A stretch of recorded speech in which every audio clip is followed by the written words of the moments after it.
Yan, mga kabayan. Maulang November 2 sa ating lahat. Grabe, biglang umulan, bumuhos ang malakas na hangin at kulog kidlat. Kanina nagbibideo ako. Pinigilan ako ng kasama ko. I-off ko daw muna ang cellphone. Gawa nga na sobrang lakas ng kulog at saka kidlat. Ayan, baha na dito sa rooftop. Oh. Dito yung rooftop. Hindi ako makalabas kanina dito kasi ang lakas ng kulog at saka kidlat. Yan, tumambling. Oh. Yan. Medyo lumiwanag na konti ngayon. Oh, ang panahon. Yan, nagkatumbahan na lahat. Nagkatumbahan na. Doon sa loob ng bahay, may mga tulog din doon sa gawaan ng pader. Yung ano ba, yung mga salamin. Yo, kita mo, mga kabayan, pulang-pula, ang dumi. Naku, linisin ko pa yan. Tingnan mo dito. Binaha din, oh. Ano, binaha. Grabe.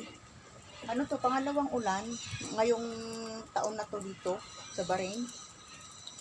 Nung na mga nakaraang linggo, ambon-ambon lang umaga. Pero ngayon, suksakan ng lakas ng ulan at saka hangin, kidlat. Yan. Yan mga kabayan. Eh. Naingay-ingay na mga manok. Manukan kasi yung area na yun doon.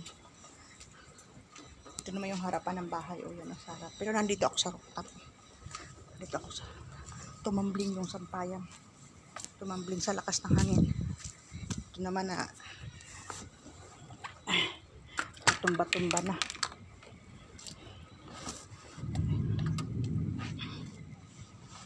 Yan.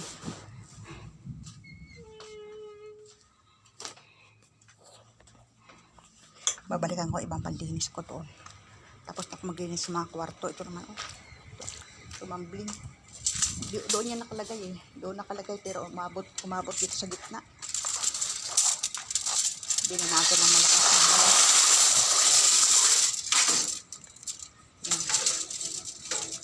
Yun, another linisin na maya.